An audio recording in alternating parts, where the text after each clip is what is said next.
বাংলাদেশে এবং বাংলাদেশের বাইরে পৃথিবীর বিভিন্ন প্রান্তে যেখান থেকে চ্যানেলাই দেখছেন আপনাদের সকলকে সাদর আমন্ত্রণ তৃতীয় মাত্রা দেখবার জন্য সাম্প্রতিক নানা বিষয় নিয়ে আলোচনার জন্য আমার সঙ্গে স্টুডিওতে রয়েছেন আমার বসা আছেন national people's party NPP chairman doctor Fariduzzaman Farhad এবং আমার ডানের রয়েছেন বাংলাদেশের সমাজতান্ত্রিক দল বাসদের সহ সাধারণ সম্পাদক রাজিকুজ্জামান রতন। স্বাগত আপনাদের দুজনকে তৃতীয় মাত্রায়।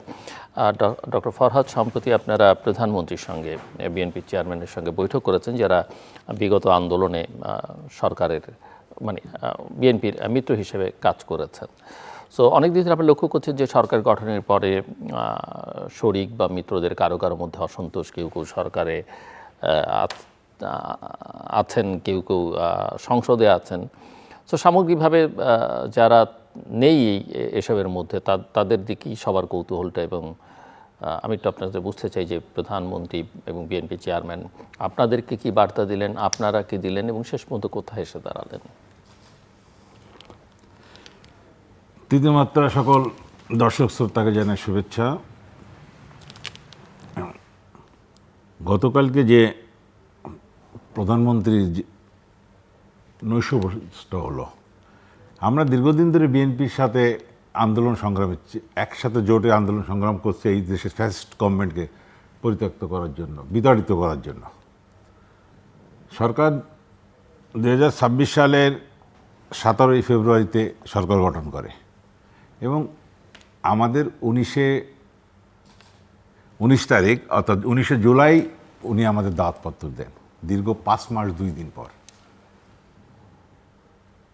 বিএনপির সাথে আমরা যখন আন্দোলন সংগ্রামে ছিলাম, প্রথম বিরোধী দলে ছিলাম, তারপর যুগপথে ছিলাম, এবং বিএনপি সবসময় আমাদের বলেছিল যে আমরা একসাথে আন্দোলন করব, একসাথে সরকার গঠন করব, সে সরকার হবে জাতীয় সরকার, এবং একসাথে নির্বাচন করব। সবাইকে তিনি হয়তো নমিনেশন দিতে পারেন নাই, কিছু কিছু লোককে দিচ্ছেন, কিছু কিছু লোককে নমিনেশন দেওয়ার পরেও বিদ্রোহী প্রার্থী থাকার কারণে কাঙ্ক্ষিত ফলাফল হয় নাই। তারপর সরকার গঠন করার পর আমরা 5 মাস 2 দিন পর উনি আমাদের ডেকেছেন। এর ভিতরে আমাদের যারা শরিক দল ছিলেন তারা বক্তৃতা দিয়েছেন ওই অনুষ্ঠানে এবং বলেছিলেন যে এটা কি ওয়েলকাম ডিনার না ফেয়ারওয়েল ডিনার। আমাদের মাননীয় প্রধানমন্ত্রী বললেন যে এটা ওয়েলকাম ডিনার, এবং অনেকে খুব প্রকাশ করেছেন যে আপনারা যে কথা বলেছেন সে কথা ঠিক মতো রক্ষা করেন নাই, আপনারাই সব করবেন। বিশেষ করে সাইফুল ভাই বলেছেন যে আপনাদের হাতে 100টা আপেল আছে, 100টা কি আপনাকে নিতে হবে। মিনস করছে যে কিছুদিন আগে যে মহিলা এমপি নির্বাচন হলো সবকটাই দল থেকে নিয়েছে। কিন্তু সুন্দর চমৎকারভাবে প্রধানমন্ত্রী বলেছেন যে আমাদের দীর্ঘদিন পর হলেও আমরা একসাথে বসছি, কারণ সরকার গঠন করার পর মধ্যপ্রাচ্যে যুদ্ধ লেগে গেল, বিভিন্ন সমস্যা ছিল, সেই সমস্যা কিছুটা সমাধান করতে করতে আমাদের একটু সময় লেগে গেছে। আমরা আশা করছি যে আপনাদেরকে সরকার থেকে বাইরে রাখবো না, আমরা একসাথে সরকার পরিচালনা করব বাই গ্র্যাজুয়ালি, এবং যার যে যোগ্যতম জায়গা আছে সেটা তাকে দিবে। ইভেন ফখরুল ইসলাম আলমগীর মহাসচিবও বলেছেন যে এই যে স্থানীয় সরকার নির্বাচন হবে সেখানেও আপনাদের সাথে আলোচনা করে ইয়ে করবে। আমরা মনে করছি যে আসলে 5 বছর আছে, তো দীর্ঘ মাত্র 5 মাস হয়েছে। এখন আমরা সরকার কি করে, তার কথা রক্ষা করে কিনা এটাও আমরা চিন্তা করছি। আমরা এটাকে বলেছি যে সরকারের অনেক ভালো কাজ আছে, সাথে সাথে কিছু খারাপ কাজও করছে, যেহেতু সামান্য ব্যাপার। সরকার যেমন কৃষি কার্ড করছে, সরকার যেমন ফ্যামিলি কার্ডের কথা বলেছে, সরকার যেমন এইবার হজ যেটা হয়েছে, হজেরটা খুব সুষ্ঠুভাবে হয়েছে, এটা খুব ভালো কাজ করছে। আমরা সরকারকে বলেছি যে আপনি প্রতিশ্রুতি দিয়েছেন যে পদ্মা ব্যারেজ করবেন, আপনি প্রতিশ্রুতি দিয়েছেন তিস্তা ব্যারেজ করবেন, এটা মানুষ বিশ্বাস করে এবং যে আপনার দ্বারা করা সম্ভব, যে আপনি আপনার কথা রক্ষা করবেন। এবং আমরা চাই না এবং আমরা বিশ্বাসও করি না যে আপনি আপনার কথা থেকে ব্যাক করবেন। এই নিয়ে দীর্ঘক্ষণ আলোচনা হলো এবং খুব উষ্ণ পরিবেশে এবং মোটামুটি যারা গিয়েছিলেন সবাই খুশি ওনার আচার ব্যবহার এবং কথাবার্তায়। ওকে, মিস্টার রাজিকুজ্জামান রতন, আপনি শুনছিলেন এবং আমি একটু আপনার কাছ থেকে বুঝতে চাই যে অভ্যুত্থানের যে শক্তি, যারা অভ্যুত্থানের সময় মাঠে ছিল, ওনারা যেমন একসঙ্গে মিত্র ছিলেন জোটগতভাবে বা যুগপৎ, তার বাইরেও অনেকে ছিলেন, বাট সবাই একই সঙ্গে একই সুরে কথা বলেছে। একটা অভ্যুত্থান হয়েছে, একটা নির্বাচন হয়েছে, সেই পর্যন্ত প্রায় একই সুরে ছিল। এখন নির্বাচনের পরে নতুন সরকার, তার কার্যক্রম সব মিলিয়ে এই যে সরকার সবাইকে নিয়ে চলতে চাইছে বলছে, এবং ওনারা যারা ছিলেন তাদের মধ্যে কিছু নৈরাশ্য, যারা কোনো সুবিধে পাননি, সেখান থেকে আবার হয়তো কিছুটা আশ্বাস পেয়েছেন। সামগ্রিকভাবে আপনার মূল্যায়নটাকে আমি একটু বুঝতে চাই। ধন্যবাদ।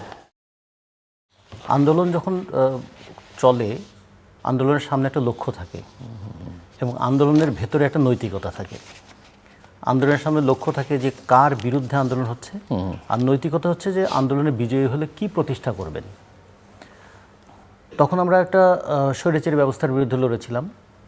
অনেকে ভিন্ন ভিন্ন অবস্থান থেকেও অভিন্ন লক্ষ্যের দিকে তাদের লড়াইটা ছিল।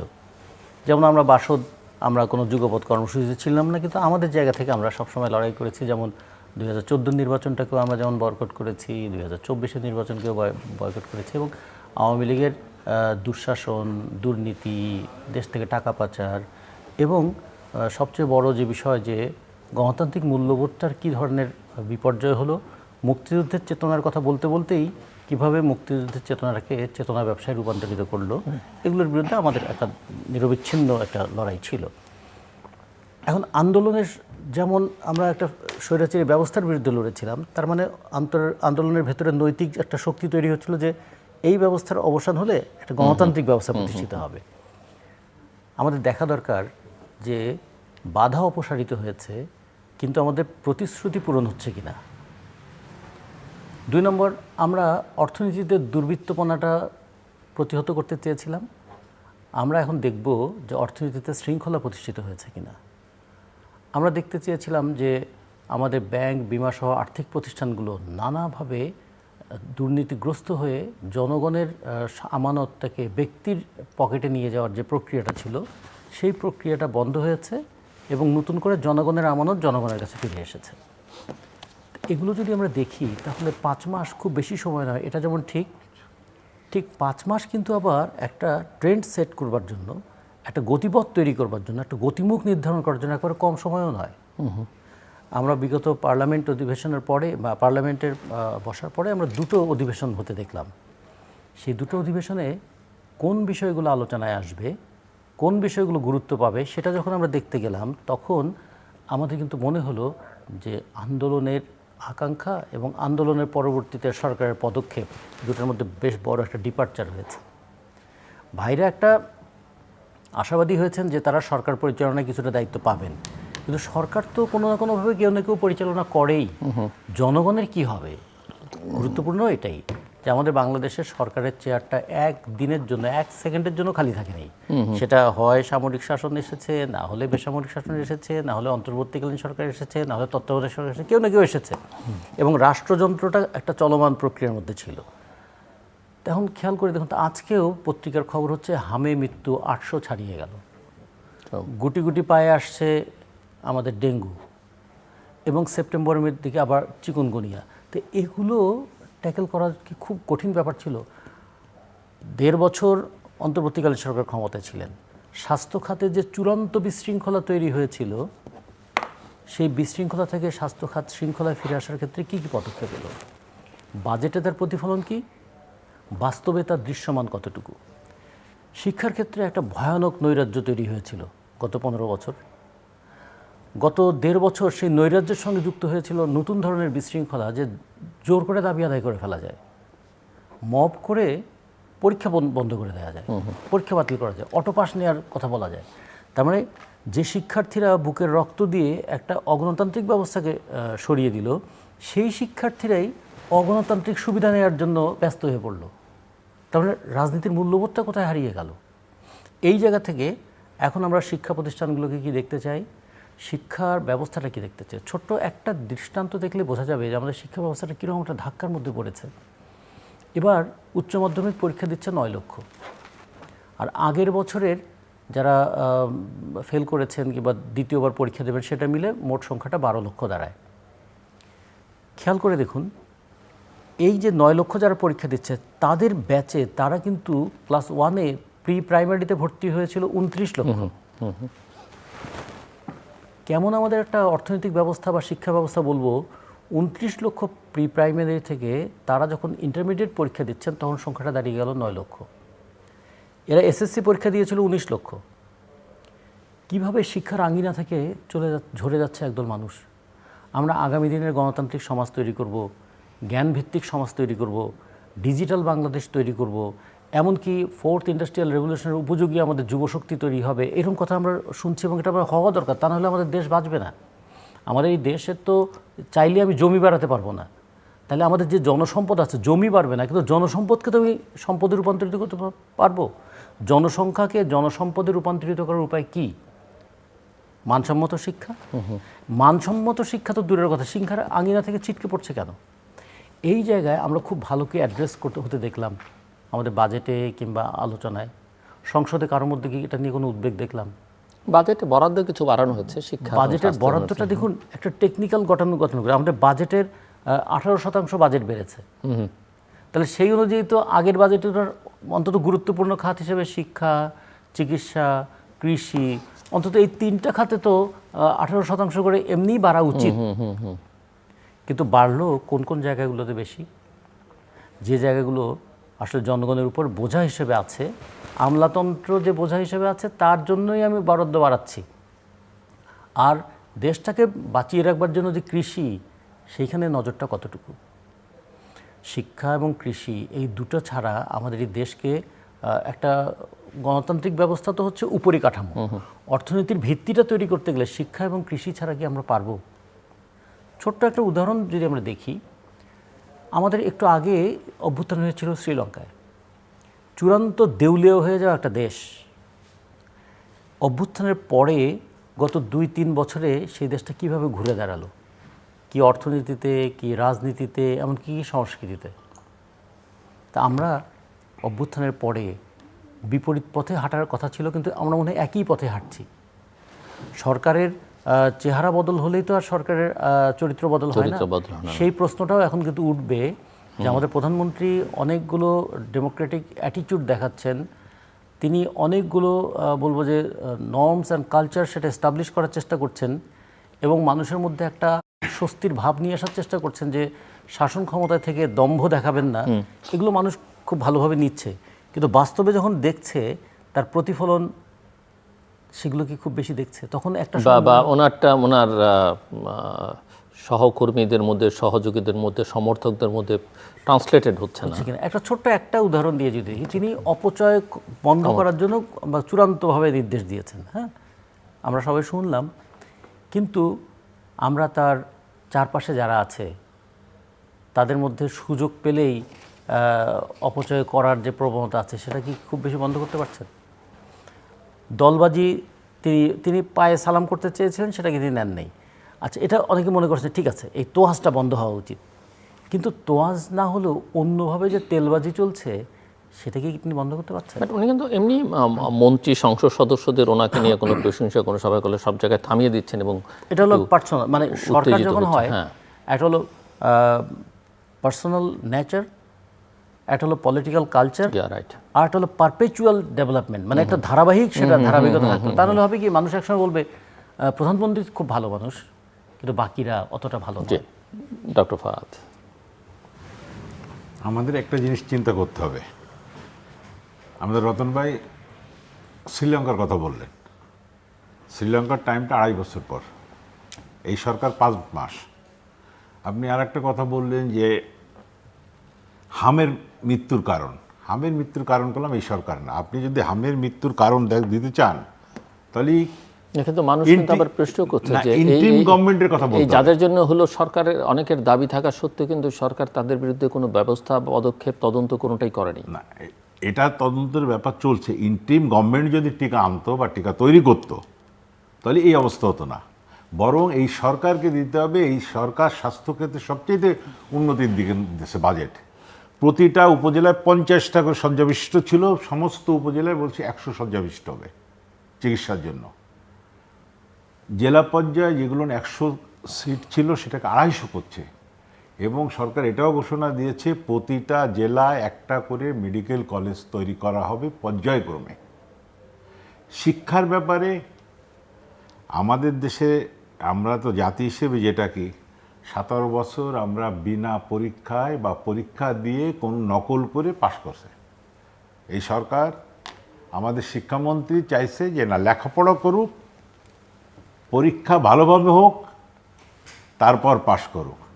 এই কারণে প্রতিটা সেন্টারে ক্যামেরা বসিয়েছে। শিক্ষকদের বলেছে যদি কোনো শিক্ষক ছাত্র মোবাইল নিয়ে যায়, সেটা যদি চেক না করে তাদের বরখাস্ত করা হবে। তার সেন্টারে নকল ধরা হলে ওই সেন্টারের যারা ভিজিলেটর থাকবে তাদের বরখাস্ত করা হবে। আমরা তো চাই যে বাংলাদেশের 17 বছর যে শিক্ষা ব্যবস্থাটা ভেঙে পড়েছে, শিক্ষা ব্যবস্থাটাকে উন্নত করার জন্য। কারণ আমাদের তো উন্নত বিশ্বে, সমস্ত বিশ্বে যে লেখাপড়ার মান যদি শিক্ষাগত গুণগত মান যদি উন্নত না হয়, আমরা কোথায় টিকে থাকতে পারবো না। সরকার তো আরও একটা চিন্তা করছে যে বাংলা ইংরেজির পাশে অন্য আরও 2টো ভাষা শিক্ষার ব্যবস্থা করতে হবে। এবং শিক্ষার বাজেটে কলম শিক্ষারই করে দিচ্ছে। আরেকটা জিনিস চিন্তা করতে হবে, সরকার আসার পরই একটা বাজেট হলে যে এক মাসে আমরা কি দেখছি, আমরা দেখছি যখনই বাজেট হয়, বাজেট ডিক্লেয়ার পরেই দেশের দ্রব্যমূল্য ঊর্ধ্বগতি হয়ে এসে যায়। কিন্তু একটা জিনিস দেখতে হবে, বাজেটের পর কলম কোনো জিনিসের নিত্য প্রয়োজনীয় দ্রব্যমূল্যর কোনো ঊর্ধ্বগতি হয়নি।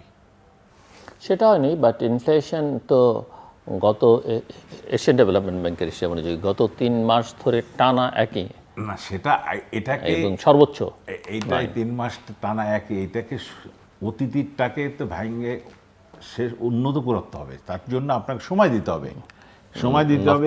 এদেশে গণতন্ত্র সময় দিতে হবে, অতীতের ধারাবাহিকতা বা অতীতের প্রভাব আছে সেটা, কিন্তু এটাও বুঝতে হবে যে বাংলাদেশের মানুষের যে ধৈর্য, সেই ধৈর্য কতদিন এবং কতদিন এই অতীত বলে পার করতে পারবেন, সেই অ্যাসেসমেন্টটা আছে কিনা। বা আপনাদের তো বলতে হবে যে আমরা একদিন পরে এতদিনের মধ্যে এই প্রবলেমটা সলভ করবো, এতদিনের মধ্যে।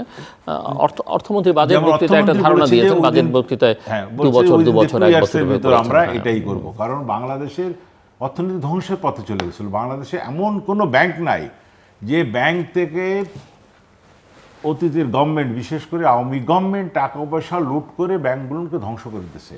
এবং এটা কয়েক বছর লাগবে, কত সময় লাগবে আমাদের অর্থমন্ত্রী তো বলি নাই যে 5 বছর লাগবে, বা উনি জনসাধারণদের হাতের ক্লাব দেওয়ার জন্য বলি নাই যে আমি 1 বছরের ভিতর বা 6 মাসের ভিতরেই করে দেবো। উনি বলছে যে আমাদের একটা টাইম দিতে হবে এবং সেই 2 বছরের ভিতরে এটা করবে, এবং পর্যায়ক্রমে সেই ব্যবস্থাটা হচ্ছে। ভাই বললেন যে 12 লাখ এইচএসসি পরীক্ষা দিচ্ছে, প্রথমে 19 লাখ থেকে 12 লাখ, যাতে ঝরে পড়ে না যারা প্রাইমারি স্কুল থেকে ইন্টারমিডিয়েট বা এইচএসসি পরীক্ষাতে ঝরে না পড়ে, সেই জন্য সরকার কী ব্যবস্থা নিয়েছে? সরকার ব্যবস্থা নিয়েছে যে প্রতিটা প্রাইমারি স্কুলে 5 পর্যন্ত তাদের টিফিন দিবে, দুপুরের লাঞ্চটা দিবে। তারা যাতে ভালোভাবে স্কুলে যেতে পারে তার জন্য তাদের ড্রেস বিনামূল্যে দেবে, তাদের বই বিনামূল্যে দেবে, তাদের জুতা বিনামূল্যে দেবে। এবং এটাতে একটা জিনিস দেখা যাচ্ছে, যখনই ছাত্রদের দুপুরে টিফিনের ব্যবস্থা করছে, তখনই দেখছে যে স্টুডেন্ট সংখ্যা ক্রমান্বয়ে বেড়ে যাচ্ছে। এই যে 29 লাখ বা 19 লাখে হয়েছে, সেটাই আর 12 লাখে আসবে না। হয়তো এটা দেখা যাবে 2-3 বছর, এটা করলাম এই বছর বা পরের বছর দেখা যাবে না, 27 সালে দেখা যাবে না, এইটাই দেখা যাবে 28 সালে 29 সালে, যে না 12 লাখ 29 লাখ ভর্তি হলে সেখানে 25 লাখই পরে আছে, ঝরে পড়তেছে, ড্রপ আউট হচ্ছে না। এই জন্য আমাদের টাইম দিতে হবে। এই সরকার একটা ব্যাপার, আমরা আমাদের মাননীয় প্রধানমন্ত্রী যে অপচয় ছিল খাবারের ব্যাপারে, এখন উনি আমাদের গতকালকে খাওয়ালো কি 150 টাকারও নিচে বাজেট। কি কি সাদা ভাত, ডাউল, একটা ভেজিটেবল আর মুরগির মাংস। আমি প্রধানমন্ত্রীর পাশে চেয়ারে ছিলাম, আমি ওনাকে জিজ্ঞেস করলাম আপনি কি 150 টাকার ভিতরে রাখছেন? হাসে বললো যে হ্যাঁ, সরকার অপচয় তো বেশি করা যাবে না। এই দই ছিল, দই খাইছে। অতএব আমাদের তো টাইম দিতে। এই যে গণতন্ত্রের কথা বললেন, আমার তো মনে হয় এখন খুব সবাই যার যা মনের ইচ্ছা সে মত প্রকাশ করছে, সাংবাদিকরা যা লিখছেন, মানুষ মিটিং মিছিল করছে, এর জন্যই তো কাউকে অ্যারেস্ট করা হচ্ছে না, কাউকে রাত্রিবেলা তো ডিবিতে যেয়ে তুলে নিচ্ছে না।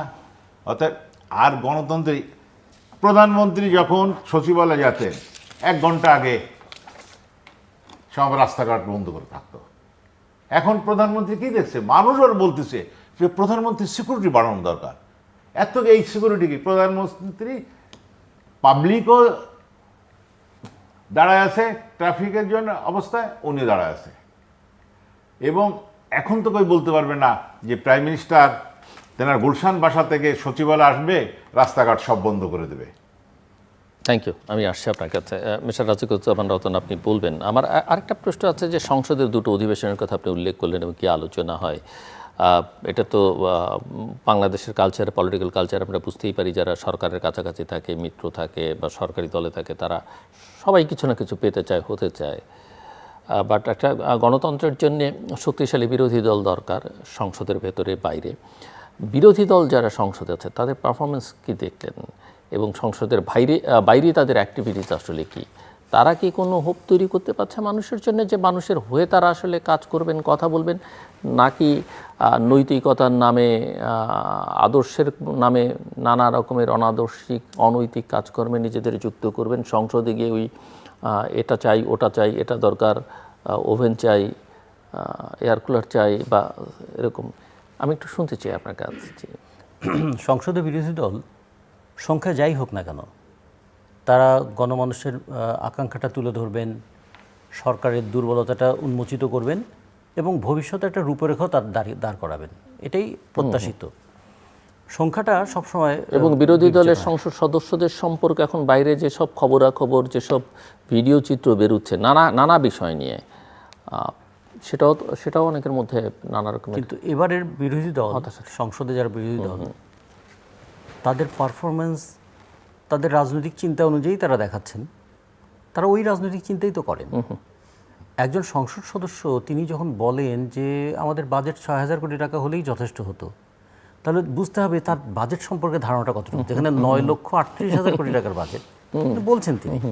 আচ্ছা, তারপরে কি সংসদে অসত্য বক্তব্য দিচ্ছেন একদম সংসদীয় দলের প্রধান, যাচাইও করছেন না, এবং তারপরে এটা যখন অসত্য বলে প্রমাণিত হচ্ছে, এটা লজ্জাও পাচ্ছেন না, কিংবা এটার জন্য দুঃখ প্রকাশও করছেন না। তাহলে সংসদে কিন্তু এইটা খুব একটা নেগেটিভ দৃষ্টান্ত তৈরি হলো, যে সরকারের প্রতিটি পদক্ষেপকে পর্যালোচনা করা, এবং সেই পদক্ষেপটা শুধু সমালোচনা নয়, আরও কি হলে ভালো হতো।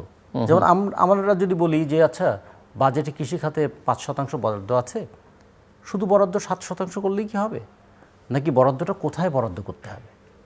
আমি যদি বরাদ্দ বাড়িয়ে শুধুমাত্র কিছু কর্মকর্তা নিয়োগ দেই, সেটা ভালো হবে? নাকি কৃষির জন্য কোন কোন জায়গায় আমাদের নজর দেওয়া দরকার?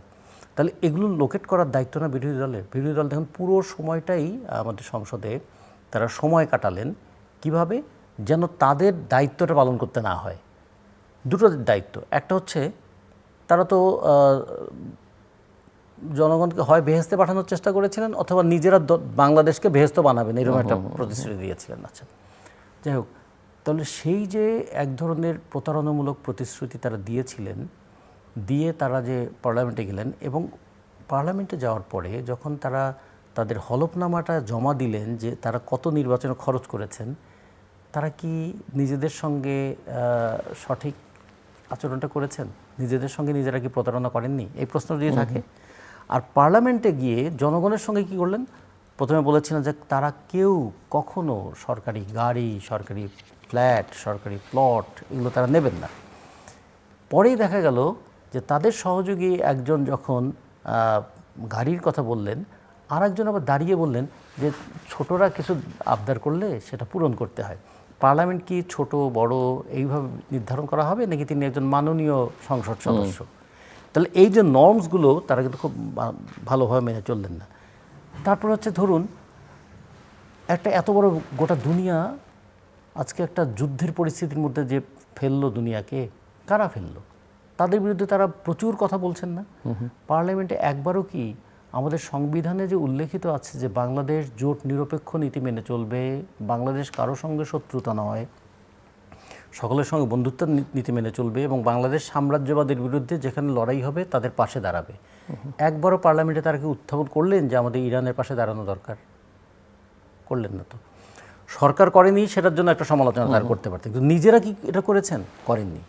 বরঞ্চ সরকারের দিক থেকে যদি পার্লামেন্ট মেম্বারদেরকে অতিরিক্ত কোনো সুবিধা দেওয়া হয় তাহলে তারা বলতেন যে আমরা কমিটেড জনগণের কাছে যে আমরা প্লট ফ্ল্যাট নেব না, ফলে আপনারাও নিতে পারেন না, নেওয়া উচিত নয়। এই গরিব দেশের টাকা এইভাবে পার্লামেন্টের সদস্যদের জন্য আমাদের অপচয় করা উচিত নয়, সেটা তারা করেননি। এমনকি যদি বলি যে আমাদের কৃষি নীতিটা কেমন হলে ভালো হয়, শিল্পনীতিটা কেমন হলে ভালো হয়, বাজেটে কোন কোন খাতে বরাদ্দের নজরটা দেওয়া দরকার, সেগুলো করলে ভালো হয়, সেরকমও কোনো আলোচনা আসেনি। পুরো আলোচনাটা তারা দেশের আলোচনাটা আটকে রেখেছেন সংস্কার নিয়ে, আর বাইরের আলোচনাটা তারা এমনভাবে আটকে রাখলেন যে বাংলাদেশের নির্বাচনের 3 দিন আগে একটা মার্কিন যুক্তরাষ্ট্রের সঙ্গে চুক্তি করলো। খেসারত হয়তো আমাদেরকে কতদিন ধরে দিতে হবে আমরা জানি না। তা বিরোধী দলের পক্ষ থেকে তো এই বিষয়টা একটু আলোচনা হওয়া দরকার ছিল যে এটা কেমন চুক্তি হলো, প্রথমত নির্বাচনের 3 দিন আগে, দ্বিতীয়ত এই চুক্তি বাংলাদেশের জনগণের স্বার্থ রক্ষা করলো কিনা। সময় একটা ফ্যাক্টর, এত তাড়াহুড়ো কেন ছিল? আর দ্বিতীয়ত হচ্ছে যে এই চুক্তির মধ্যে দিয়ে বাংলাদেশ কি হারালো অথবা কি পাবে, সেটার একটা শ্বেতপত্র দাবি করতে পারতো। আর একটা জিনিস সংসদে উত্থাপিতই হলো না যে 18 মাস যে অন্তর্বর্তীকালীন সরকার দেশটা পরিচালনা করলেন, অন্তর্বর্তীকালীন সরকার পরিচালনার ক্ষেত্রে একটা শ্বেতপত্র তো দাবি করতে পারতেন। আমরা যেমন বাইরে থেকে বাসদের পক্ষ থেকে আমরা বলেছিলাম এটা শ্বেতপত্র হওয়া উচিত, এটা একটা ডকুমেন্ট হওয়া উচিত যে একটা এত বড় অভ্যুত্থানের পরে যারা ক্ষমতায় এলেন তারা অন্তত একটা দিক নির্দেশনা তৈরি করে যাবেন। যেমন এখনও আমরা অনেক সময় খেয়াল করি যে একসময় আমাদের তত্ত্বাবধায়ক সরকারের প্রধান ছিলেন শাহাবুদ্দিন সাহেব, তিনি তার জীবন আচরণে এবং প্রেসিডেন্ট হিসেবে তার সময়কালে তিনি কিভাবে একটা নীতিনিষ্ঠ ভূমিকা পালন করেছিলেন। ভবিষ্যতে কেউ যদি গবেষণার জন্য করে কাজটা করে তাহলে দেখবেন যে যতটুকু প্রয়োজন তার বাইরে তিনি নিয়েছেন কিনা, রাষ্ট্রের কোনো সম্পদ তিনি অপব্যবহার করেছেন কিনা, কিংবা ব্যক্তিগত ক্ষেত্রে কোনো ক্ষেত্রে যদি কোনো সম্মাননা তিনি পেয়ে থাকেন সেটা ব্যক্তিগতভাবে আত্মসাৎ করেছেন নাকি রাষ্ট্রের কোষাগারে দিয়েছেন। এই যে দৃষ্টান্তটা তৈরি করেছিলেন, আমরাও একটু দেখতে চাইতাম যে এত রক্ত এত জীবনদানের পরে যে সরকার ক্ষমতায় হলো, অন্তর্বর্তীকালীন সরকার 18 মাসের অন্তর্বর্তীকালীন সরকার একটা শ্বেতপত্র আমরা চাই। তাহলে এটা বেরিয়ে আসতো চিকিৎসায় কেন এই বেহাল দশা, শিক্ষার কেন বেহাল দশা, আমাদের কৃষি কেন ঘুরে দাঁড়াতে পারলো না, আমাদের কর্মসংস্থানের জায়গাটা কেন হারালো। একদিকে বলছে গোটা দুনিয়া নাকি আমাদের কাছে বলছে আমাদের থেকে লোক চায়, এখন দেখছি পৃথিবীর বিভিন্ন দেশ আমাদেরকে ভিসাই ঠিক মতো দিচ্ছে না। এই যে এক ধরনের অতিশয়োক্তি ছিল অথবা অতিরঞ্জিত কথার ফাঁদে বাংলাদেশকে আটকে রাখার চেষ্টা করা হয়েছিল, এগুলো তো প্রত্যেকটা জবাব দেওয়া উচিত। কেন বাংলাদেশ থেকে মালয়েশিয়াতে শ্রমিক যাওয়ার সময় 69,000 টাকা যেখানে গভর্নমেন্ট টু গভর্নমেন্ট ছিল টাকা খরচ করার কথা ছিল, সেটা অন্তর্বর্তীকালীন সরকার 1,70,000 টাকা উন্নীত করলেন, 1 লাখ টাকা বাড়িয়ে দিলেন কেন, কার স্বার্থে? এগুলো কি আলোচনায় আছে? নাকি অন্তর্বর্তীকালীন সরকার যাই করুক না কেন তার বেনিফিট আমরাও নেব, এটা একটা বেনিফিটের কন্টিনিউয়েশন থাকুক? আমরা চেয়েছিলাম একটা অধিকারের সম্প্রসারণ ঘটুক, এখন সুবিধার সম্প্রসারণ ঘটছে। তো এইগুলো অন্তত করা দরকার ছিল। এগুলো সরকারি দল করবে না বুঝলাম, সরকারি দল তারা রাষ্ট্র ক্ষমতার সর্বাধিক সুবিধা নেবে, কিন্তু বিরোধী দলের ভূমিকাটা কি এখানে? পার্লামেন্টে বিরোধী দলের সদস্যরা যে পারফরমেন্স শো করেছেন এটা পার্লামেন্ট মেম্বার হিসেবে যেমন যথাযথ নয়, দুঃখের সঙ্গে বলতে হবে জনগণের স্বার্থেরও কোনো প্রতিফলন সেখানে ঘটেনি। এই কথা শুধু আমরা এটাও দেখলাম গণমাধ্যম সূত্রে যে সরকারি দলের কোনো সংসদ সদস্য কোনো মন্ত্রীও যেভাবে সুযোগ সুবিধা নিজের জন্য, নিজের এলাকার জন্য, নিজের পরিবারের জন্য, একই ধারা আমরা বিরোধী দলের মধ্যেও দেখলাম তারা ওই যে সরকারি কাজকর্ম করতে আত্মীয় স্বজনকে নানা প্রশ্রয় দেয় এবং নানা রকমের নৈতিক স্খলন এবং সর্বশেষ তো একটা ভিডিও ভাইরাল এখন একজন সংসদ সদস্যের জামাতের। সো মানুষ আসলে কাদের নিয়ে আশা করবে? বর্তমান বিরোধী দল নির্বাচনের আগে যে সমস্ত প্রতিশ্রুতি দিয়েছিল, একটাও প্রতিশ্রুতি পার্লামেন্টে এসে বলি নেই। আমরা সাধারণত দেখি যে সরকারি দল কিছু সুযোগ সুবিধা নেয়, কিন্তু বিরোধী দল তার চাইতে কোনো অংশে কম সুযোগ সুবিধা নিয়ে নেয়। এই যে মার্কিন যুক্তরাষ্ট্রের সাথে যে চুক্তি হয়েছে ইন্টারিম গভর্নমেন্টের, সে 3 দিন আগে একজন উপদেষ্টা বলেছেন যে এই চুক্তির বিষয়ে বর্তমান যে বিরোধী দল আছে তাদের সাথে আলোচনা করেছে, আলোচনা করে এই চুক্তিটা স্বাক্ষর করা হয়েছে। কিন্তু এই কারণে বর্তমান বিরোধী দল এই ইসের কথা বলছে না যে মার্কিন যুক্তরাষ্ট্রের সাথে যে চুক্তি হয়েছে সেই চুক্তিটার আমাদের দেশের জন্য কী কী ক্ষতিকর সেটা পার্লামেন্টে বলছে না। বিরোধী দল পার্লামেন্টের ভিতরে এক টাইপের কথা বলে, বাইরে এসে আর একটা কথা বলে। বাইরে এসে এমনভাবে কথা বলে যেন সরকারকে 24 ঘন্টা 72 ঘন্টার ভিতরে আউট করে দেবে, আবার ভিতরে যেয়ে সেই সমস্ত করে, এর কোনো প্রতিফলন দেয় না। বিরোধী দল তো নির্বাচনের মানুষের সাথে অনেক কথা প্রতিশ্রুতি দিয়েছে, ভাই বলছে তাদের বেচতে নিয়ে যাবে। এখন বেচতে তো দূরের কথা, দোজকে নেওয়ার মতন ব্যবস্থা তারা করছে না। এমন কোনো সেক্টর নাই যে সেক্টরের সম্বন্ধে বিরোধী দল বলছে যে না এখানে এই যোগাযোগ ব্যবস্থাটা উন্নতি করতে হবে, এই যোগাযোগ ব্যবস্থা উন্নতি করলে এই সমস্ত জায়গায় ইন্ডাস্ট্রি হবে, এই সমস্ত জায়গায় ইন্ডাস্ট্রি হলে আমাদের কর্মসংস্থান বৃদ্ধি পাবে। পার্লামেন্টে দেখবেন এই ধরনের কখনো কোনো কিছু বলি নেই। তিনি একটা বিষয় আছে যে ভাই রতন ভাই যেটা বলছে এটা আমি স্বীকার করি, সংস্কার নিয়ে মনে হয় যে পার্লামেন্টে গেছে সংস্কার জন্য। তুমি জনগণের সাথে যে সমস্ত প্রতিশ্রুতি দিয়েছিলে সেই প্রতিশ্রুতি বাস্তবায়নের জন্য পার্লামেন্টে কি করেছো? সেটা তো কিছু করেন নাই। বিরোধী দলের তো দোষ শুধু সরকারি দলের হয়। আমি নড়াইল দিয়ে ধানের শীষ ইলেকশন করেছিলাম, আমার ওখানে জিতেছে জামাতের লোক, কারণ একটা বিদ্রোহী প্রার্থী থাকে। সেই জামাতের যে এমপি আতাউর রহমান বাচ্চু, এই সরকারের যে থোক বরাদ্দ আসছিল মানুষের, সেখানে তার ছেলে, তার মেয়ের জামাই, তার জামাই যেটা পার্লামেন্টে উঠছিল, সব সুযোগ সুবিধা তো তারা নিচ্ছে, কিন্তু তার যারা জামাত করে তাদেরই দিবে, জামাত ছাড়া অন্যদের কোনো ইয়ে না। কিন্তু উনি তো নির্বাচিত হয়ে গেছে সেই এলাকার টোটাল জনগণের জন্য। আমরা সরকারকে, আবার বিরোধী দল বলছে যে সরকারি দলের সংসদ সদস্য এই সব সুযোগ সুবিধা পাচ্ছেন, তারা পাচ্ছেন না। না না, তারা এই যে বিশেষ করে নড়াইলে দুইয়ের যে আমি আমার এলাকার বলি, যে সমস্ত থোকবরাদ্দ আসে, যে সমস্ত কাবিকা আসে, যে সমস্ত ডেভেলপমেন্ট উন্নয়ন আসে, 50% আগে এমপি নেয়, আর যে বাকি 50% থাকে 50% তখন তার দল নেয় জামাত, আর বাকিটা বিএনপি। তাহলে বিএনপি পাচ্ছে 25%, 75% পাচ্ছে জামাত। অর্থাৎ এইটাই তো বললে হবে না যে বিএনপি সব নিচ্ছে জামাত নিচ্ছে না। ভাই ঠিকই বলেছেন। একজন বললেন যে আমাদের যাতায়াত ব্যবস্থার জন্য বিরোধী দলের একজন সদস্য আমাদের গাড়ি দরকার। ওই গাড়ির ব্যাপার কোনো সবাই বলছে পরে যে ঠিক আছে, কিন্তু দেশের রাষ্ট্রের জন্য, দেশের উন্নয়নের জন্য, মানুষের উন্নয়নের জন্য, মানুষের জনগণের উন্নয়নের জন্য কী কী করা দরকার সেটার ব্যাপারে কোনো সুস্পষ্ট বক্তৃতা বিরোধী দল পার্লামেন্টে তুলে নেই। জি, রাজিকুজ্জামান রতন, আমি একটু অর্থনীতির দিকেও যেতে চাই, এবং আপনার কি মনে করেন যে দেশের মানুষ আসলে কতটা স্বস্তির মধ্যে আছে সামগ্রিকভাবে, দেশের অর্থনীতি, ব্যবসা বাণিজ্যের যে হালচাল, এবং বিশেষ করে সাধারণ মানুষ? আমাদের অর্থনীতির যদি প্রধান দুটো খাত বলি, একটা আমাদের কৃষি আর একটা আমাদের শিল্প। হ্যাঁ, শিল্পের ক্ষেত্রে আমরা যদি বলি রপ্তানি যোগ্য শিল্প হচ্ছে আমাদের একমাত্র গার্মেন্টস, তৈরি পোশাক খাত, তৈরি পোশাক। আমাদের মোট এবং অতিমাত্রায় নির্ভরশীল এবং কোনো বহু ডাইভার্সিফিকেশন নাই, ঝুঁকিপূর্ণ নির্ভরশীলতা। মানে একটা বিষয়ের উপর নির্ভরশীলতা কোনো দেশের অর্থনীতির জন্য ভালো হয় না। সেটা যেমন দেশের অর্থনীতির জন্য ভালো হয় না, বৈদেশিক সম্পর্কের ক্ষেত্রেও ভালো হয় না। এটাকে অনেকে চাপ হিসাবে কাজে লাগাতে পারে। আমাদের 4 বছর পরে ভিয়েতনাম স্বাধীন হয়েছে। ভিয়েতনামের রপ্তানি আয় কিন্তু $200 বিলিয়ন বেশি। আমরা রপ্তানি আয় $56 বিলিয়ন উপরে যেতে পারছি না, তাও আবার তৈরি পোশাক নির্ভর। আমাদের পাট, আমাদের চামড়া, আমাদের চা, এমনকি আমাদের চিনি, আমাদের যদি স্থায়ী 4টা শিল্পের কথা বলি, 4টাই কিন্তু ধ্বংসের দিকে চলে গেছে।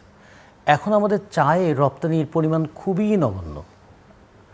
অথচ শ্রীলঙ্কা তার সিলন টি সেটা কিন্তু বিশ্বে একটা ব্র্যান্ড করে দিয়েছে। বাংলাদেশেও কিন্তু এটার একটা বিরাট সম্ভাবনা ছিল, একসময় আমরা তো চায়ের দেশে ছিলাম। তো কেন এগুলো হলো আমাদের? গত 15 বছরে একটা অতিমাত্রায় আমদানি নির্ভরশীলতা আমাদের ছিল। আমরা কাঁচামরিচ পর্যন্ত আমদানি করতে অভ্যস্ত হয়ে গিয়েছিলাম। এই অতিমাত্রায় আমদানি নির্ভরশীলতা এবং একটা মাত্র ক্ষেত্রে রপ্তানি নির্ভরশীলতা, এই দুটো অর্থনীতিকে একটা ঝুঁকিপূর্ণ জায়গায় নিয়ে এসেছিল। এই জায়গায় অর্থনীতিকে বাঁচিয়ে দিয়েছে বারবার আমাদের প্রবাসী শ্রমিকরা। এবারও প্রায় $32 বিলিয়ন যদি আমাদের রেমিটেন্স এসে থাকে, এই আমাদের ব্যালেন্স অফ পেমেন্টের ঘাটতিটা এইটাই কিন্তু মানে রেমিটেন্স দিয়ে আমরা পূরণ করছি। সেক্ষেত্রেও খেয়াল করে দেখুন, সবচেয়ে কম মজুরিতে কাজ করে বাংলাদেশের শ্রমিকরা, সবচেয়ে বেশি পয়সা খরচ করে বিদেশে যায় বাংলাদেশের শ্রমিকরা। বিদেশে যাওয়ার ক্ষেত্রে আমাদের যে মাইগ্রেশন কস্ট, এই অঞ্চলের মধ্যে বাংলাদেশের সবচেয়ে বেশি। রেমিটেন্স পাঠানোর রেট সবচেয়ে কম, কারণ তারা তো কম বেতনের কাজ করে। একদম না খেয়ে আমাদের মানে জীবনের অনেক আশাকে অপূর্ণ রেখে পরিবারের জন্য টাকা পাঠায় আমাদের এই প্রবাসী বন্ধুরা। এবং আমি অনেকের কাছে এরকম গল্প শুনেছি, তারা বাইরে কখনো 1 কাপ চা বা 1 কাপ কফি কখনো খান না। তারা চিন্তা করেন 1 কাপ চা কফি খেতে গেলে রিয়ালে কত খরচ হয়, ওই টাকাটা দেশে পাঠালে আমার পরিবারের কতটুকু কাজে লাগবে। ফলে তার এই ঘাম ঝরানো টাকা, তার কষ্ট করা টাকা, এইটা কিন্তু আমার দেশের বৈদেশিক মুদ্রার ভাণ্ডারটা পূর্ণ করে। তাদের ব্যাপারে আমাদের ভূমিকাটা কি? তাদের বিদেশ গমনটাকে আরও সহজ স্বচ্ছন্দ করা, তাদের রেমিটেন্সটা যেন প্রপার চ্যানেলে আসে সেই ব্যবস্থাটা করা, সেগুলোও খুব বেশি নজর দেখলাম না। ফলে অর্থনীতিতে যদি দেখি, কৃষিকে খেয়াল করে দেখুন, এবারও আমাদের কৃষিতে আলু নিয়ে আমাদের চাষিদের কি মহা বিড়ম্বনা। 1,03,00,000 টন আলু উৎপাদন করেছে, মানে আলু উৎপাদন করাটা কৃষকদের মনে হয় অপরাধ হয়ে গেল। বড় মৌসুমে ধান চাষ করাটাই মনে হয় কৃষকদের অপরাধ হয়ে যায়। একটা হিমাগার আমাদের বাজেটে যদি আমরা দেখতাম যে উপজেলায় আমাদের মেডিকেল কলেজ খুব দরকার, মানে জেলায় মেডিকেল কলেজ খুব দরকার, উপজেলায় হাসপাতাল খুবই দরকার, এটা খুবই দরকার। কিন্তু উপজেলায় খাদ্য নিরাপত্তাটাও খুব দরকার। প্রত্যেকটা উপজেলা, বিশেষ করে যে এলাকাটা যে ধরনের ফসলের জন্য উপযুক্ত, সেই এলাকায় সেই ধরনের ফসল সংরক্ষণের একটা ব্যবস্থা যদি থাকে এবং এটা যদি প্রায়োরিটিতে দেওয়া হয়, তাহলে কত টাকা লাগে? আমরা মার্কিন যুক্তরাষ্ট্রের কাছ থেকে বিমান কিনবো, বোয়িং বিমান কিনবো, তার জন্য এক একটা বিমানে গড়ে প্রায় 3,000 কোটি টাকার মতো পড়ে। 3,000 কোটি টাকা হলে, একটা বিমানের টাকা হলে আমাদের প্রায় 300-র উপরে হিমাগার স্থাপন করা যায়। উপজেলার একটা আমাদের কোনটা দরকার এখন? হেলিকপ্টার দরকার না হিমাগার দরকার? এগুলো একটু বিবেচনা করা দরকার ছিল। প্রায়োরিটিতে, অর্থনীতিতে কোনটা আমার প্রায়োরিটি হবে? তারপর হলো যে আমাদের কর্মসংস্থান, এই বিপুল পরিমাণ 2.2 মিলিয়ন, মানে প্রায় 22 লক্ষ ছেলে মেয়ে প্রতি বছর কাজের উপযুক্ত হচ্ছে। বাংলাদেশ কাজ দিতে পারে কতজনকে? 2 লাখ, 3 লাখ। 11 থেকে 12 লক্ষ ছেলে মেয়ে চলে যায় দেশের বাইরে, জায়গা জমি বিক্রি করে হোক, লোন নিয়ে হোক। এবং ঝুঁকিপূর্ণভাবে বিদেশ গমনের ক্ষেত্রে বাংলাদেশ হচ্ছে শীর্ষে। ভূমধ্যসাগরে ডুবে মরছে আমাদের ছেলেমেয়েরা, গহীন অরণ্যে ডুবে মরছে আমাদের ছেলেমেয়েরা, এমনকি রাশিয়াতে গিয়েও যুদ্ধে লিপ্ত হয়ে যাচ্ছে আমাদের ছেলেমেয়েরা জীবিকার জন্য। সে তার জীবন বাঁচাবার জন্য গিয়ে সে জীবনহানির মধ্যে পড়ে যাচ্ছে। তো সেই জায়গাগুলো আমাদের একটু নজর দেওয়া দরকার। আমাদের স্কিল ডেভেলপমেন্ট, মানে দক্ষতা উন্নয়নের ক্ষেত্রে নজরটা কোথায় দেবো? আমরা যদি 5টা বছর চোখ বন্ধ করে অন্য অনেক কিছু বাদ দিয়ে শিক্ষা এবং কৃষিতে বরাদ্দ বাড়াই, তাহলে হবে কি, কৃষির এই নির্ভরশীলতা, আমাদের প্রতি বছর 70 লক্ষ টন খাদ্যশস্য আমদানি করতে হয়। ভাবা যায়? কেন আমাকে খাদ্যশস্য আমদানি করতে হবে বিদেশ থেকে? তারপর আবার চুক্তিতে আছে বাধ্যতামূলক 7 লক্ষ টন করে আমরা আমেরিকা থেকেই আমদানি করতে হবে। তো এই যে বিষয়গুলো আমাদের খেয়াল রাখা দরকার, যে আমাদের জমির পরিমাণ কত, সেই জমিতে ফসল কি হতে পারে, তার ম্যাপিংটা আমাদের আছে, সবই কৃষি বিভাগে সবই আছে। এখন দরকার সেই পরিকল্পনা অনুযায়ী পদক্ষেপ নেওয়া। আমাদের হাওর, বিস্তীর্ণ হাওর অঞ্চল, আমাদের 24,000 কিলোমিটার দীর্ঘ আমাদের নদী, তার মধ্যে মাত্র 6,000 কিলোমিটার নাব্যতা আছে। এখন খাল খননের কর্মসূচি নেওয়া হচ্ছে, এটা খুব ভালো উদ্যোগ, কিন্তু খেয়াল রাখতে হবে নদীগুলো ভরাট হয়ে গেলে খাল খনন করে কি আমি পুরো সাফল্যটা অর্জন করব? ফলে সেই জায়গায় নদীগুলো দখল করছে কারা, নদীগুলো দূষণ করছে কারা? দখল এবং দূষণ বন্ধ না করলে নদীগুলোকে বাঁচানো যাবে না। নদীকে বাঁচানো না গেলে খালকে খুঁড়েও আমি পানি সেখানে রক্ষা করতে পারবো না। ফলে আমরা যদি বলি অর্থনীতির সঙ্গে যদি আমাদের ভবিষ্যৎ জড়িয়ে থাকে, তাহলে অর্থনীতির পরিকল্পনাটাকেও আমাদের করতে হবে একদম রুটে। এবং সেই ক্ষেত্রে বারবার এইটাই খেয়াল রাখতে হবে, একটা দেশকে, আমাদের মতন দেশ 3 দিক দিয়ে ঘিরে আছে ভারত, তার সঙ্গে আমাদের সম্পর্ক ভালো নয়। একদিকে আছে মায়ানমার, তার সঙ্গে আমার সম্পর্ক ভালো নয়। তাহলে আমরা কীরকম একটা দেশের মধ্যে পড়ে আছি? ফলে আমাদের নিজস্ব জেনারেশনটা যদি না বাড়ানো যায়, সেটা পাওয়ার জেনারেশন হোক, ইনকাম জেনারেশন হোক, রেমিটেন্স জেনারেশন হোক, এমনকি আমাদের যে জেনারেশন এসেছে তাদের স্কিল জেনারেশন যদি করতে চাই, সেই সব জেনারেশনের জন্য পরিকল্পনাটা আমাদের খুব দরকার। এবং সেক্ষেত্রে আমাদের নজরটা দিতে হবে এমনভাবে যে আমাদের প্রত্যেকটা পয়সার যেন একটা পারফেক্ট ইউটিলাইজেশন হয়। ডক্টর ফারহাদ। আমাদের এটা সত্য যে আমাদের 2টি সেক্টর থেকে ফরেন রেমিটেন্স আসে, একটা হচ্ছে গার্মেন্টস এবং আরেকটা হচ্ছে শ্রমিকদের। এই শ্রমিকদের যা যায় এটা শ্রমিক বলে, কোনো ট্রেনিং আনস্কিল্ড শ্রমিক বলে। সেই জন্য সরকার যে প্ল্যান নিয়েছে, পরিকল্পনা করছে যে প্রতিটা উপজেলায় শ্রমিকদের ট্রেনিংয়ের ব্যবস্থা করা হবে এবং ইউনিয়ন পর্যায়ে ট্রেনিংয়ের ব্যবস্থা করবে।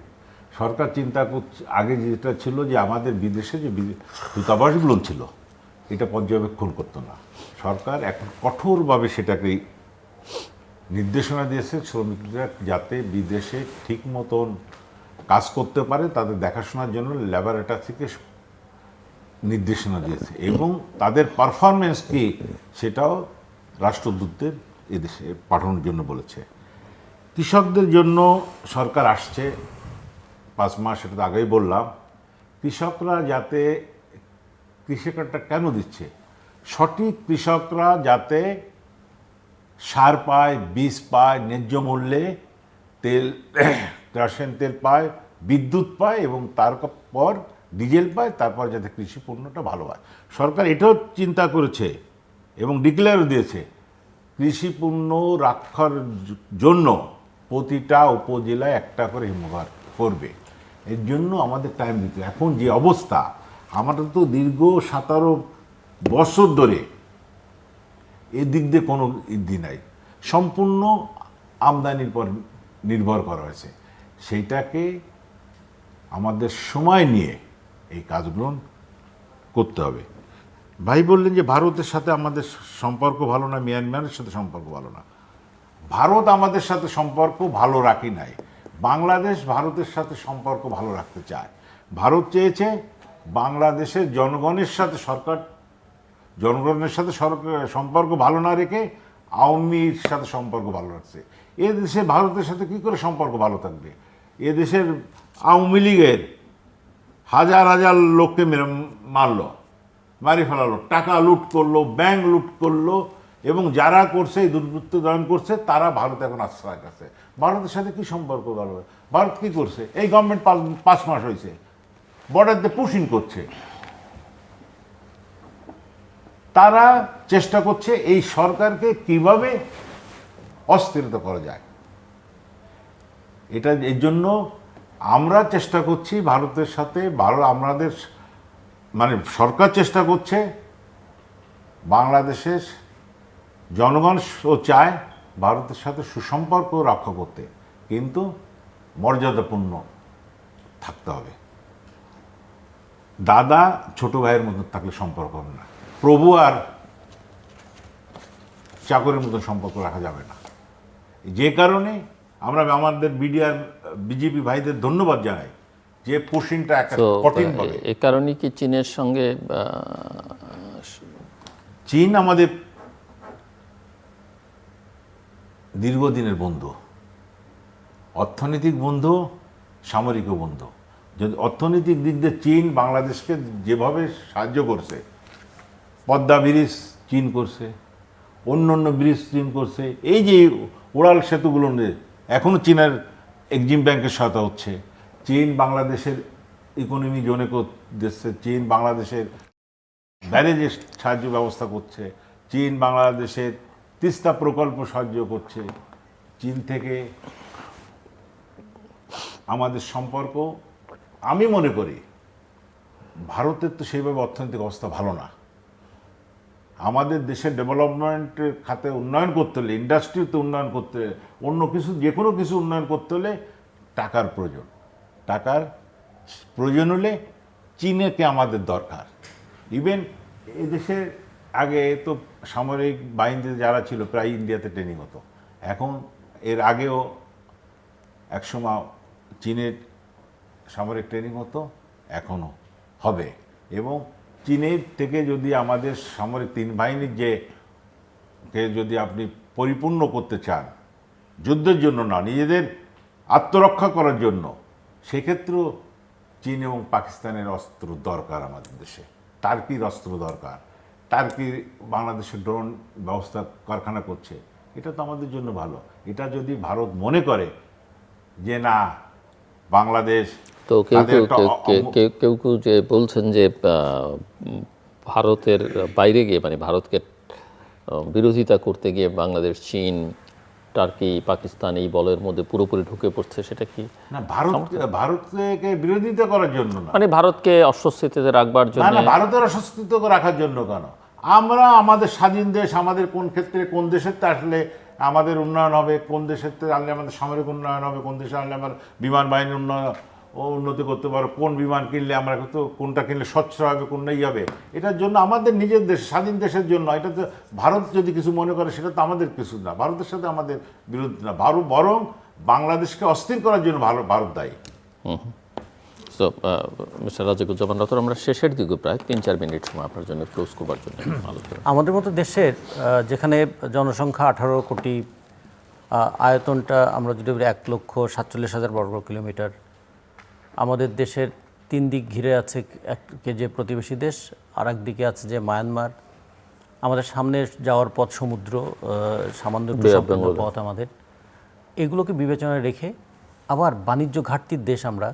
ভারতের সঙ্গে আমাদের প্রায় $14 বিলিয়ন বাণিজ্য ঘাটতি, চীনের সঙ্গে প্রায় $20 বিলিয়ন বাণিজ্য ঘাটতি, আমাদের সঙ্গে একটু মাত্র সম্ভাবনা আছে গার্মেন্টস যেটা, সেটাও কিন্তু ঝুঁকিপূর্ণ হয়ে উঠছে, কারণ আমাদের প্রতিদ্বন্দ্বী হিসাবে ঘাড়ের উপর নিঃশ্বাস ফেলছে ভিয়েতনাম, পরেই আছে কম্বোডিয়া। তারা একদিকে স্কিল প্রোডাক্ট করা, আর একদিকে হলো হাই এন্ড প্রোডাকশন করা। তো এগুলো সব বিবেচনা করে আমাদের অর্থনৈতিক পরিকল্পনাটা সাজানো দরকার। 1 2 নম্বর হচ্ছে যে দেশের অভ্যন্তরে জনগণের মধ্যে স্বস্তির জায়গাটা তৈরি না হলে বাইরের অনেকের হস্তক্ষেপ করার সুযোগ তৈরি হয়ে যায়। ফলে একটা গণতান্ত্রিক পরিবেশ একটা দেশের জন্য খুবই গুরুত্বপূর্ণ। 3 নম্বর যে জিনিসটা আমাদের খেয়াল রাখা দরকার, যে আমাদের আন্তর্জাতিক সম্পর্কের ভিত্তিটা কি হবে। সেটা কি নির্ভরশীলতা, সেটা কি একের বিরুদ্ধে আরেকজনকে ব্যবহার করার মানসিকতা, নাকি নিজেদের সক্ষমতাটা বাড়িয়ে তুলবার জন্য। আচ্ছা, সক্ষমতাটা বাড়িয়ে তুলবার জন্য কোন কোন ক্ষেত্রে সক্ষমতা আমাদের বাড়িয়ে তুলতে হবে, তার দীর্ঘমেয়াদী লক্ষ্য কী, আর আশু পদক্ষেপগুলো কী, সেগুলো আমাদের খুব বিবেচনা করা উচিত। তা নাহলে উত্তেজক অনেক কথা বলে, যেমন কেউ বলছে না ঘাস খেয়ে হলেও যুদ্ধ করবো। আচ্ছা, ঘাস খাওয়াটা পরের প্রশ্ন, মানুষ যদি খাবার না পায় তাহলে কিন্তু যুদ্ধ করার শক্তিও পাবে না সে। আজকে যে ইরান যুদ্ধ করছে, খেয়াল করতে হবে ইরান এতদিন ধরে আমেরিকার সঙ্গে টিকে আছে, তার 3টা বড় বিষয় আছে। একটা হলো তার অভূতপূর্ব শিক্ষার উন্নতি তারা করেছিল, এই টেকনোলজিক্যাল ডেভেলপমেন্টটা তাদের ছিল।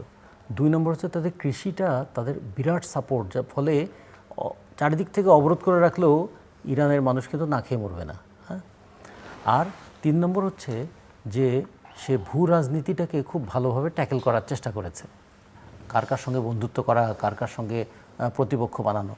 আমাদের কিন্তু খেয়াল রাখতে হবে যে আমাদের মতো ছোট দেশ, অনেক বড় চাপে যারা থাকি, তাদেরকে যুদ্ধতেই মনোভাব নিয়ে চললে চলবে না, বরঞ্চ এক্ষেত্রে জনগণের জনকল্যাণমুখী পদক্ষেপটা হওয়া দরকার। অনেক সময় হয় দেখবেন, বিশেষ করে ভারত এবং পাকিস্তানের ক্ষেত্রে এটা খুব বেশি হয়, যখনই তাদের নির্বাচন আসে তখনই তাদের একটা যুদ্ধ উন্মাদনা তৈরি হয়।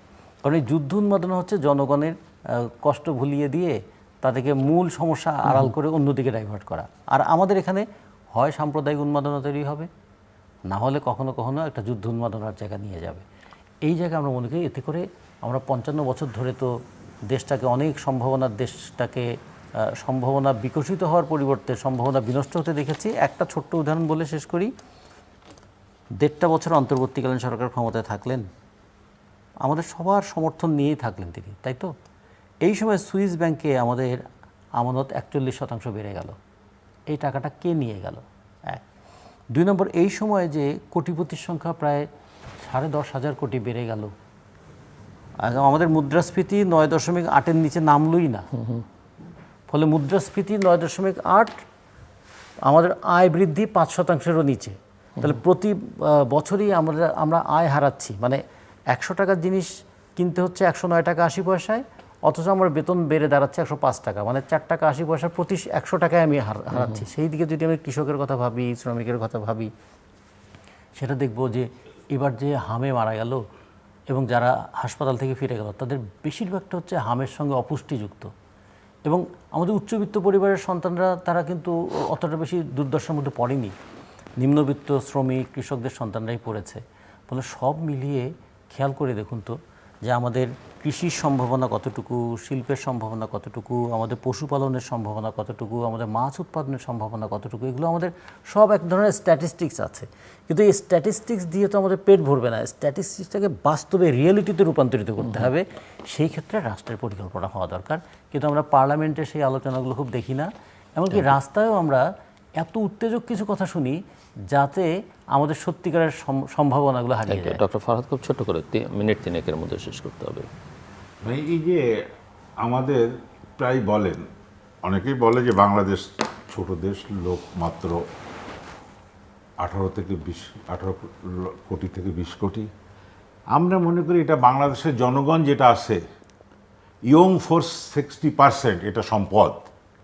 ইসরায়েল 90 লক্ষ লোক, আমাদের আয়তনের চাইতে বেশি বড় না, বরং কম।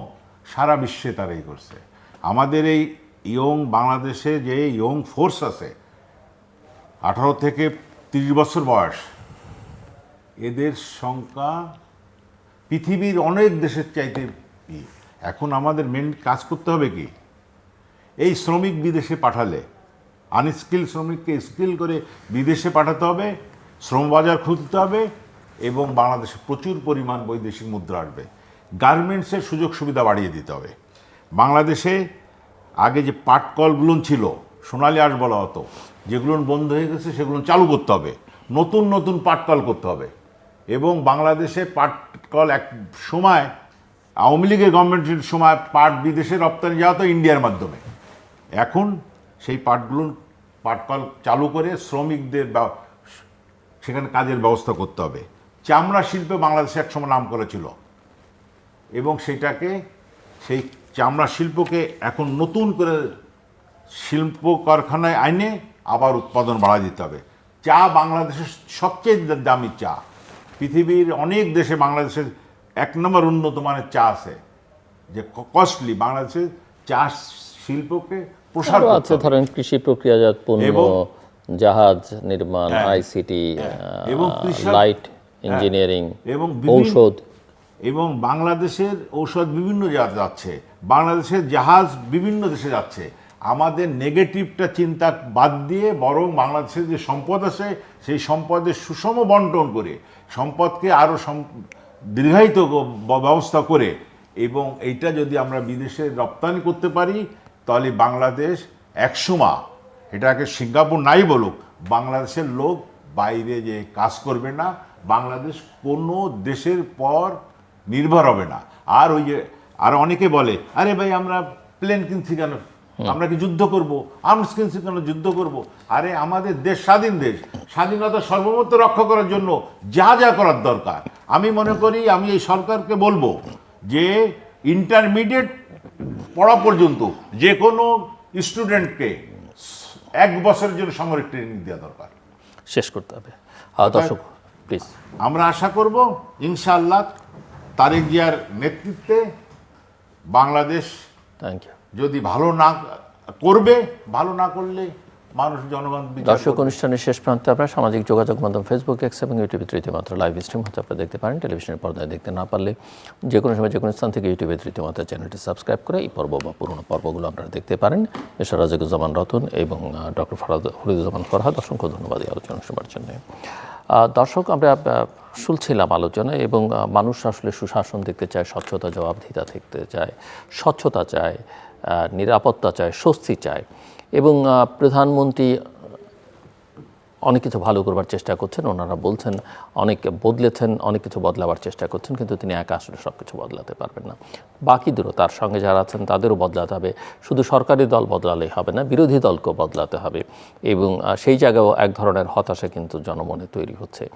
এবং সরকার, আমরা শুনি যে অনেক পলিসির কথা, তারা অনেক সুন্দর সুন্দর পলিসি করছেন, পলিসির দিকে পলিসি ওরিয়েন্টেড পলিটিক্স করতে চান, কিন্তু দেশটাকে শুধু পলিসি ওরিয়েন্টেড করলে হবে না, এটাকে ডেলিভার করতে হবে, ডেলিভারি স্টেট করতে হবে। মানুষ যেন আপনার পলিসি কত সুন্দর সেটা আসলে শেষ পর্যন্ত মানুষ বিচার করবে না, মানুষ কি পাচ্ছে সেটাই তার প্রধান বিবেচ্য বিষয়।